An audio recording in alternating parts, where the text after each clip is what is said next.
आज की कहानी का नाम है मनहूस। कई सालों के बाद हेतल अपनी दोस्त गायत्री से बाजार में मिली।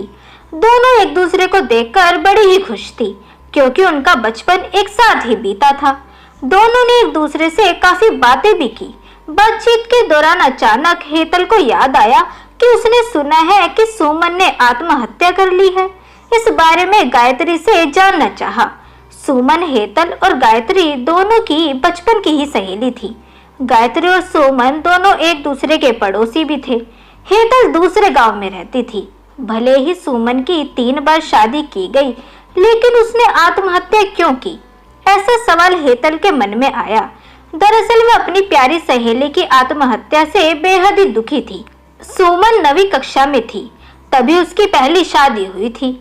सुमन देखने में बहुत सुंदर थी और होशियार भी, शालीन और भविष्य के सपनों में रंगने वाली लड़की थी।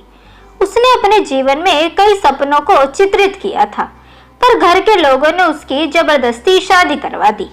हेतल के पास इतने सारे सवाल थे कि वे जानती नहीं थी कि गायत्री से कैसे पूछूं।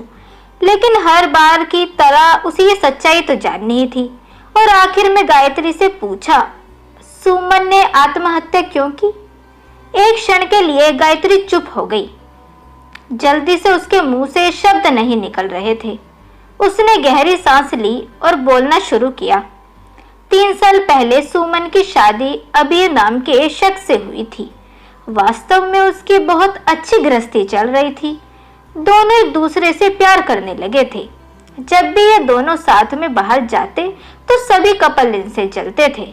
अबीर और उसके परिवार के सभी सदस्य अच्छे स्वभाव के थे। जैसा उसने सपनों में जोड़ीदार सोचा था, वैसा ही उसे अपना पार्टनर भी मिला था। उसके घर की स्थिति मध्यम थी। अबीर का एक छोटा सा होटल था। उसमें से उसके सारे खर्चे बांट देने के बाद कुछ पैसे बच जाते थे। घर की हालत बहुत साफ सुथरी थी। एक दिन होटल से घर बाइक पर आ रहा था। एक बड़ी कार में उसका बहुत बड़ा एक्सीडेंट हो गया और इसमें उसे काफी चोटें भी आई। हादसे के बाद उसे अस्पताल में ले जाया गया, लेकिन सिर में गंभीर चोट लगने के कारण इलाज के दौरान उसकी मौत हो गई। सुमन को बहुत दुख हुआ, लेकिन उसके ससुराल वालों को गलतफहमी थी कि अबीर की दुर्घटना सुमन की वजह से हुई है और वो अपशगुनी है, ऐसा उनको लगता था। उनमें से कोई भी उसे समझ नहीं पाया। अबीर के जाने के बाद कुछ दिनों के भीतर ही सुमन को घर से निकाल दिया गया। उसे घर से बाहर निकालने के बाद वह मायके गई और कुछ दिन मायके में ही रही, लेकिन आसपास पड़ोसियों में चर्चा हो गई तो उसके माता पिता फिर से उसके लिए रिश्ता ढूंढने लगे। जब वह बाहर निकलती थी तो लोग हमेशा उसे ताने मारते। इस वजह से वह बहुत ज्यादा परेशान रहती। ऐसे में उन्होंने जल्दी जल्दी अमोल से उसकी शादी कर दी। अमोल बहुत बुरा आदमी था, दारू पीता था, कुछ काम धंधा नहीं करता था, चोरी करता था, मारपीट करता था। उसका रोजाना का यही काम था। इस सब में सुमन को बहुत दुख होता था, पर वह कुछ नहीं कर सकती थी। एक बार एक रात को वह देर से घर आया और जल्दी जल्दी में घर के अंदर कुछ ढूंढने लगा। सुमन ने उससे पूछा, पर उसने कुछ भी नहीं बताया। उसे जो चीज चाहिए थी वह उसे मिली ही नहीं। इस वजह से वो वहां से बाहर चले गया। सुमन रात भर उसकी राह देखती रही, पर वह आया ही नहीं। दूसरे दिन पुलिस को उसका मृत शरीर रास्ते के किनारे पड़ा हुआ मिला। उसका चाकू से किसी ने खून किया था। यह खबर सुमन को पता चली तो उस पर दुख का पहाड़ टूट पड़ा। कुछ दिनों तक वह अपने ससुराल में रही, लेकिन बाद में ससुराल वालों ने उसे प्रताड़ित करना शुरू कर दिया। इस वजह से सुमन वापस मायके आ गई।